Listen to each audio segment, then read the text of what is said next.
সম্পত্তি, সোহরাব সাহেবের সম্পত্তি, জবেদা খাতুনের সম্পত্তির উপরে ইসমাইলি সম্পত্তিটি এখনো ভাগ বাটোয়ারাই হয়নি। তাহলে কিভাবে কে কার্ডটা লিখে নিল? এটাই দেশবাসী জানুক যে এই সম্পত্তিটা টোটাল ইসমাইলি, কেউ একক সম্পদ না।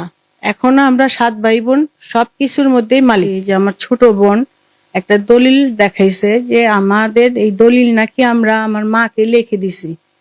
তো বাবার সম্পত্তি মা কিভাবে লিখে নিবে? আর আমার মা তো অনেক সম্পত্তির মালিক, মা আমাদের দিবে, কিন্তু এখানে ভুল বলে গেছে ও, মিথ্যা কথা যে মা আমাদের সম্পত্তিটা আমরা মাকে লিখে দিলাম। তো এটা ভিত্তিহীন কথা। আর এই দলিলে কোনো সাক্ষী প্রমাণ নাই যে আমরা এত সম্পত্তি দিয়ে দিছি। 4781 শতাংশ জমি তসবিহ জায়নামাজের বিনিময়ে আমরা কিভাবে দিলাম? আর এই তো দলিলটা আপনাদের আমরা দিয়ে দিচ্ছি, দলিলটা পড়ে দেখবেন, এটার বিনিময়ে তো আমাদের কিছু দিবে। তো এটার বিনিময়ে কি পেয়েছি আমরা?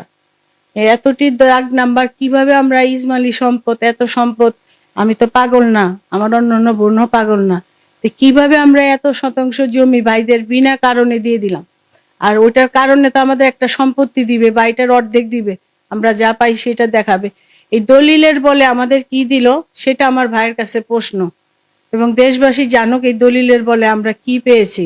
কোর্ট বিচার করবে আমরা আসলে এতটি সম্পদ ওনাদের দিয়েছি কিনা, আর আমরা এতটি সম্পত্তি কিভাবে কি বলে ওনাদের দিলাম সেটার প্রমাণ কোর্টই দিবে। আমরা কোর্টের কাছে চাচ্ছি এটার বিচার, কোর্টই আমাদের বিচার করে দিবে এর প্রপার্টি কিভাবে ওনাদের নামকরণ হলো এবং কিভাবে ওনারা নিল।